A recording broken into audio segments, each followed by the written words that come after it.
Hola, ¿qué tal? Esto es Real Biopolítica, soy Iván Oreto, anfitrión, recordándote siempre que la verdad está a la vista. Hoy hablaremos sobre la inscripción de Nazaret. Te lo estoy mostrando acá. Es una losa de mármol que tiene plasmado un edicto. La losa mide 60 de alto por 37.5 de ancho. Si te das cuenta, 60 y 37.5 son proporciones de 7.5. O sea, 7.5 centímetros. Ese era el palmo. ¿Ya? Todo se hace en base a esa proporción. ¿No? Significa más o menos un 8 por 5, una cosa así. ¿No? De un 8 por 5. Esa es la proporción, 8 a 5. 60 centímetros de alto, 37.5 centímetros de ancho. ¿No? El palmo es 7.5 centímetros. O sea, cuadra bien acá. Son medidas antiguas, lo que en la nota de la cual estoy sacando este tema no aparece el tema de palmo. Pero eso ya lo sé de otra investigación, que todavía no la he mostrado aquí en Revio Política. Bueno, eh, esto está firmado por un gobernante romano, ¿no? Lo que dice ahí es César, ¿no? Es lo que dice César, ¿no? César, que podría ser pues César Augusto, pero dice César. César era un título de dignidad, o sea, dignidad. En un momento llegó a ser título sucesorio también, ¿no? Pero también es un título de dignidad. ¿No? De ahí viene la palabra Kaiser, del Kaiser del segundo imperio, del segundo Reich. Viene también el título de zar, ¿no? En Rusia, ¿no? Cuando eh, el príncipe ruso casa con la hija del emperador bizantino, que era el emperador romano de Oriente, que también venía de la línea de Césares. No era la misma familia de Césares antiguo, pero sí venía de una línea de Césares, ¿no? Que se habían sucedido en el gobierno. Ya, ya, entonces, eso es César. Acá aparece solamente la palabra César en la losa esta de mármol. ¿Qué dice? Dice que son delitos capitales, o sea, bajo pena de muerte. Capitales porque viene de cabeza, o sea, te quitaban la cabeza si hacías eso, ¿no? Si eras ciudadano romano, pues te cortaban la cabeza. Si no, pues te hacían otro tipo de, ¿cómo se llama? De castigo, ¿no? Pero igual terminabas en lo mismo. Eh, el delito era destrozar sepulturas, remover cadáveres, ¿no? O sea, delitos contra los muertos, en otras palabras, ¿no? Es algo extraño, ¿no? ¿Por qué colocar esto con una pena tan draconiana como un delito de muerte, como pena de muerte? ¿No? Se asoció esto a la muerte de Cristo. Sabemos que Cristo muere en la cruz y lo entierran en una cueva, ¿no? En ese tiempo las cuevas eran familiares. Te colocaban en la cueva y regresaban al año a sacar tus huesos y se ponía en una tumbita, en un ataúd chiquito llamado osario. Ahí se colocaban los huesos. Pero tenían que regresar después del año. Te encerraban ahí, te podrías todo y al año ya te ponían en ese ataúdcito, ataúd chiquito. Ahí. ¿No? Entonces, ¿qué pasa? Cristo muere y resucita el tercer día. Resucita el tercer día y las fuentes de la escritura nos dice que resucita y la gente lo ve. También se aparece. La gente lo ve con sus llagas, caminar con las llagas.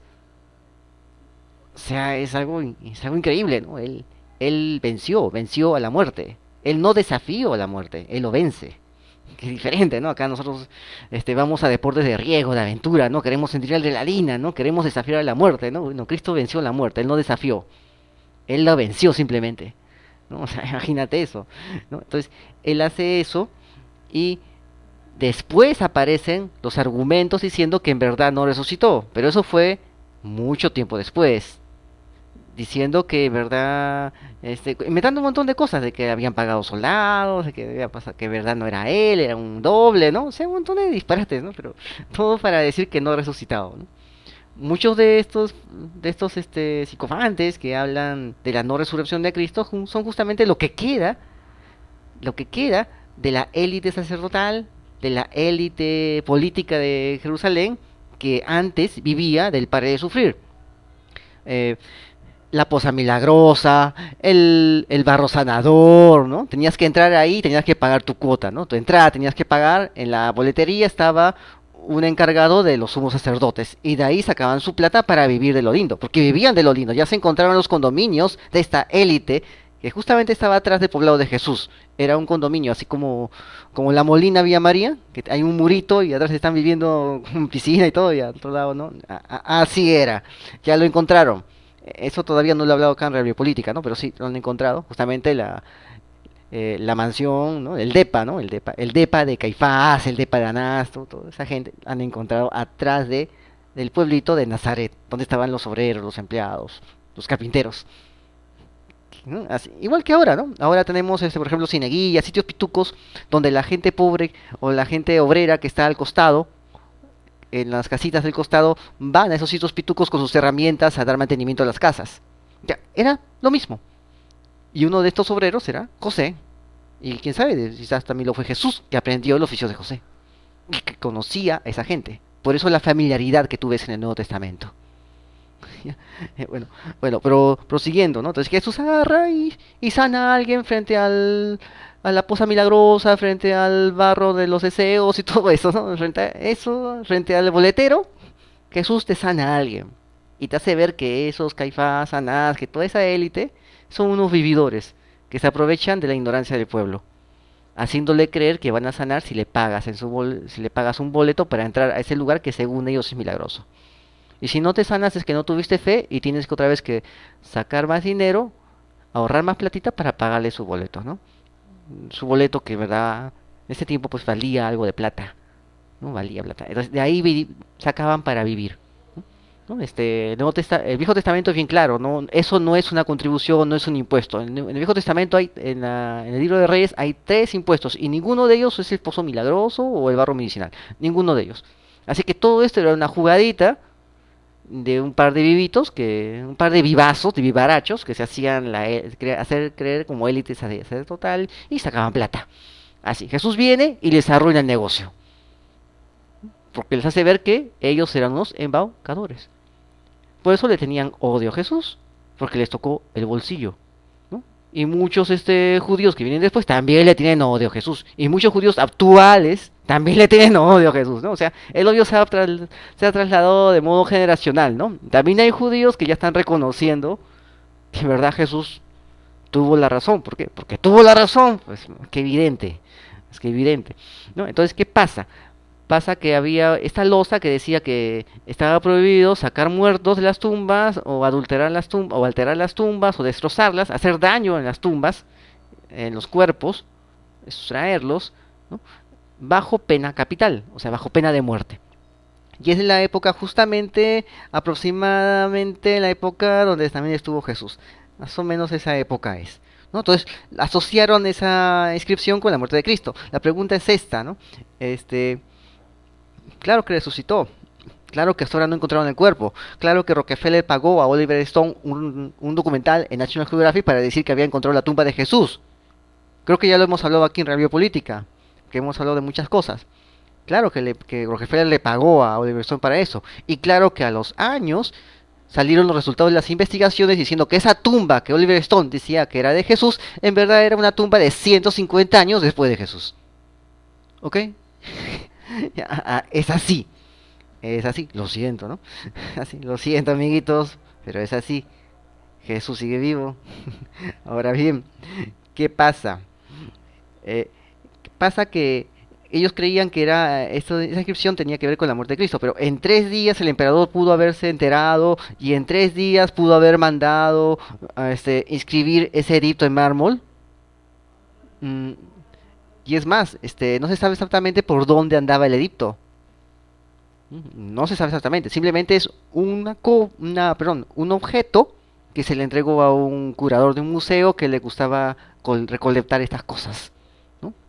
¿No? Pero vamos a hablar del tema, ¿no? Sigamos con el tema. Sucede que hicieron el análisis de isótopos de oxígeno y carbono.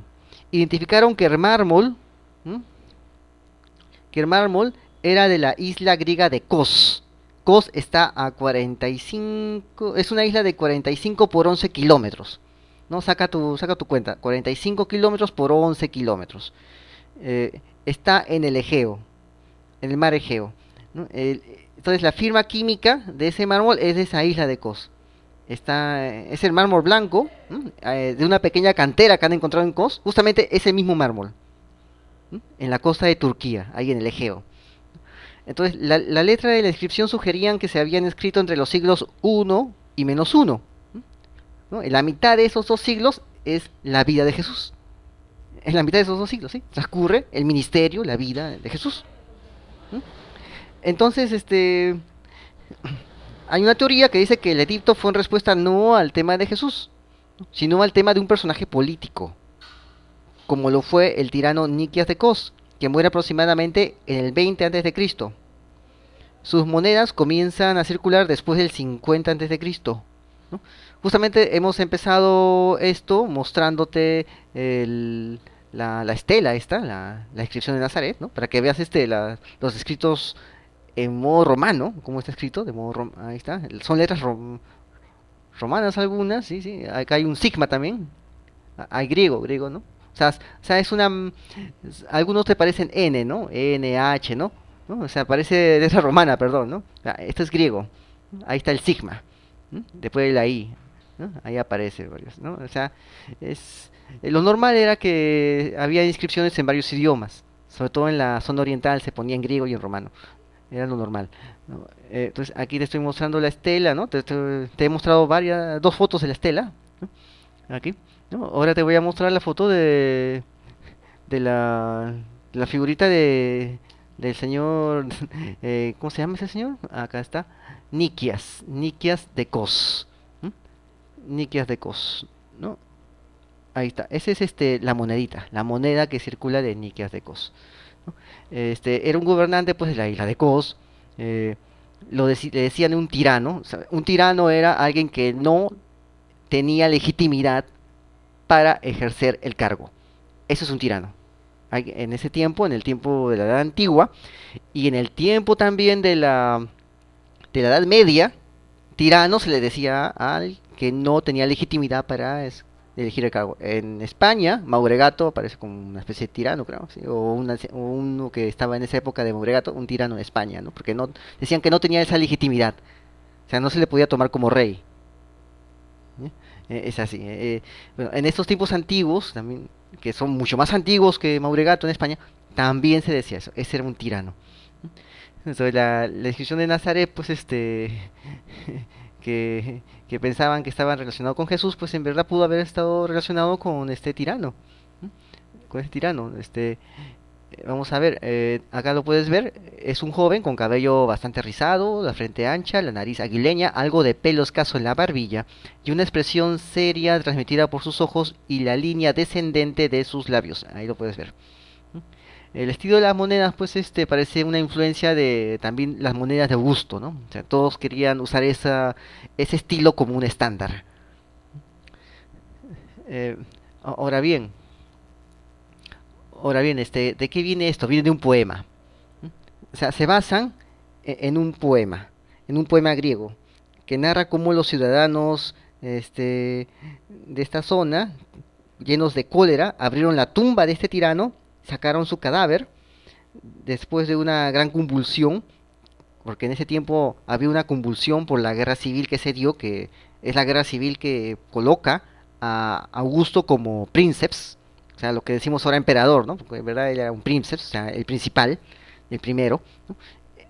Entonces, de esta guerra civil aparece pues una convulsión de tiranos, gobernantes aquí y allá, todos unos por Roma, otros contra Roma, ¿no? Y uno de estos era este señor, que era algo, parece que fuera algo impopular por cierto sector, y al final lo exhuman y hacen un montón de cosas, de vejámenes con su cadáver, con su tumba, ¿no? ¿No? Bueno, tan solo vean lo que pasó aquí en España hace unos meses con la tumba de Franco, que lo han exhumado, ¿no? Lo han sacado de ahí, ¿no? O sea, es algo común en la subespecie humana, ¿no? Algunos miembros humanos que más se portan como subespecies que como especies, ¿no? O sea, es algo común, es algo común, ¿no? Hay un libro llamado Varia Historia de un tal Nisipus, aparentemente que habla que un tal Nisipus, o sea, pareciera que también significa Nikias, tenía una oveja que dio a luz un león, lo que era una señal de que debería ser rey. ¿Mm? O sea, es un mito, ¿no? De ese tiempo, ¿no? Como para legitimar, ¿no? A través de un suceso extraordinario. Esta historia es vista como una tradición literaria que puede indicar que Nikias viene de bajo nacimiento. O sea, no es de la élite, de la nobleza, sino que es de abajo y aparece ya como un gran líder, ¿no? O sea, asciende, ¿no? Como un gran líder, ¿no? ¿No? ¿Cuál es este poema? El poema es de un tal Crinágoras de Mitilene. Crinágoras, sí, así se llama, Crinágoras de Mitilene. eh, este señor, pues eh, es un epigramático, o sea, un escritor, un embajador griego que vivió en Roma como poeta de la corte. eh, Provenía de una familia eminente de la isla griega de Mitilene, ¿no? O sea, era de la clase acomodada. ¿No? Eh, este señor fue contemporáneo del geógrafo griego Estrabón, ¿no? Y Estrabón, ¿no? Estrabón, es un geógrafo griego, escrito clásicos, y lo menciona Crinágoras como un hombre de cierta distinción. ¿No? Eh, Crinágoras fue enviado como embajador, pues, en nombre de la capital de Mitilene a Roma, y vivió en el reinado de Augusto. Vivió en el reinado de Augusto, en la corte de Augusto. ¿No? Bueno, tuvo una buena producción literaria y acá hay un poema que tiene que ver con el tema. ¿No? No me digas que la muerte es el final de la vida, dice. Los muertos, como los vivos, tienen sus propias causas de sufrimiento. Mira el destino de Nicias de Cos.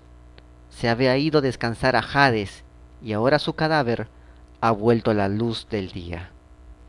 Para sus conciudadanos, forzando los cerrojos de su tumba, arrastraron al pobre desgraciado moribundo al castigo. Ese es el estribillo, el poemita que Crinágoras de Mitilene, pues le dedica a este cos, o también dedica como una especie de moraleja, como diciendo muertos y vivos igual están ahí, ¿no? O sea, es una cuestión muy existencial de este poeta, ¿no? Entonces, en base a ese poema, dicen que Nicias de Cos eh, fue exhumado, ¿no? Mira lo que le pasó, ¿no? Mira lo que pasó. También mira la Biblia, ¿no? Cuando dice profecía de Egipto, ¿no? Mira lo que ha pasado, ¿no? Los asirios han muerto, ¿no? Han desaparecido los asirios, ¿no? Y también vamos a hablar de los asirios en nuestra sección de pueblos bíblicos, sí. Encontré una tesis muy interesante de un investigador sobre los asirios, excelente, y habla punto por punto, hasta el final de los asirios, hasta que los asirios fueron exterminados por completo. Todo eso habla. Y el profeta Jeremías le dice al rey de Egipto después, unos 20 años después, mira, ya no hay asirios. ¿Quieres venir acá? También a tener su misma suerte de ellos, ¿no? O sea, hay esa parte. Bueno, pero ¿qué sucede? ¿Qué sucede? Entonces, tenemos este poema griego, ¿no? Tenemos ya los cabos atados, ya estamos empezando a entender cómo funciona esta dinámica y, y vamos a ver cuál fue la historia de esta estela.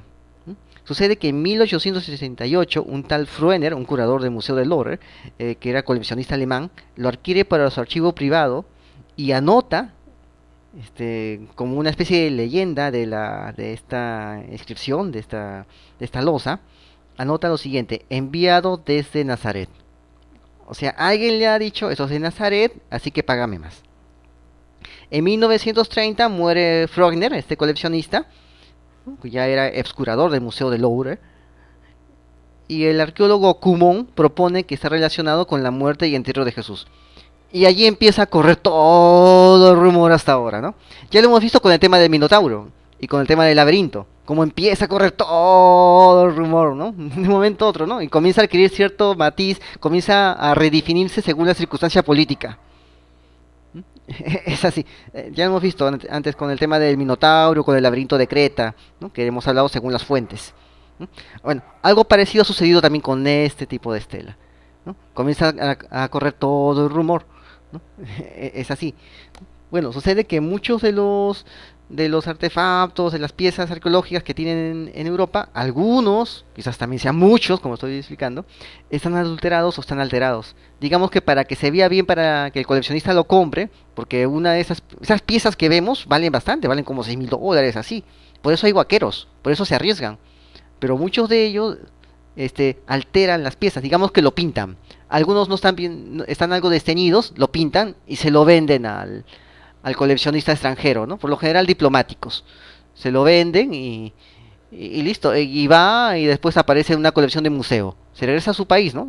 Aparece en una colección de museo y dice, esto es de tal lugar, esto es de tal sitio, ¿no? Tú lo ves y hasta parece que lo han alterado, ¿no? O sea, algunos están a la mitad, algunas de esas piezas están parcialmente presentables y agarran algo moderno y lo colocan ahí para que parezca completo, ¿no? Y alteran la pieza, ¿no? Para, según ellos, darle más valor. Eso es lo que pasa en Europa. Muchas de esas piezas tienen eso. Si en Perú nomás las piezas que sacan de Perú tienen ese problema de alteraciones, imagínate cómo será acá, ¿no? Solamente que acá, pues, le dijeron el tema de que está enviado desde Nazaret, ¿no? Entonces ahí empezó todo el rumor, ¿no? Eso fue lo que pasó. Bueno, eso es para que veas cómo son algunos temas de la arqueología, cómo algunos datos en verdad no se toman, algunos datos vienen de mitos y el mito crece, crece, crece, crece, crece, crece, crece. ¿Eso existió? Claro que existió. Jesús hizo una gran labor, sí, hizo una gran labor. Jesús resucita, resucita. Como te acabo de decir, Rockefeller le paga a Oliver Stone para que haga el tema de la tumba de Jesús, la familia de Jesús. Descubren que esa tumba era de 150 años después de Jesús. O sea, cada vez que quieren desacreditar el hecho de Jesús, termina mal. ¿Mm? Y este hecho no desacredita nada de Jesús. Para nada. ¿Por qué? Porque no afirma nada. No afirma que Jesús no resucitó. No afirma eso. Simplemente afirma que esto no tenía que ver con Jesús. No. No tenía que ver. No tenía que ver. Pero eso no significa que Jesús no haya resucitado. Jesús resucitó. ¿Te das cuenta? O sea, muchas veces la gente es muy antojadiza para pensar, no quiere pensar mucho y se va a la ligera. No es así tampoco. El conocimiento científico es muy estricto. También vamos a hablar pronto de este tema del conocimiento científico y vamos a hablar del tema de los virus y el azufre, para que lo puedas entender en base a experimentos científicos. De pequeño yo me leía todos los libros de biología donde había experimentos científicos y el método científico estaba en cada uno de esos experimentos. Así que eso vamos a hablar después, ¿ya? Ahora vamos a seguir con otros tipos de temas, ¿no? Temas y te paso la voz de que ya descargué en la página Face de Real Biopolítica, feigo.com/realbiopolítica, todo el libro de Gustave Le Bon, La psicología de las masas.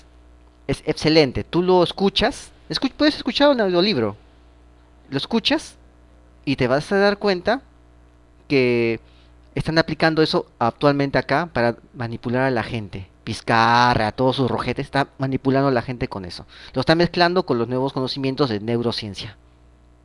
Y si quieres en físico, ingresa al WhatsApp de Real Biopolítica. Siempre colocamos el WhatsApp en nuestra página.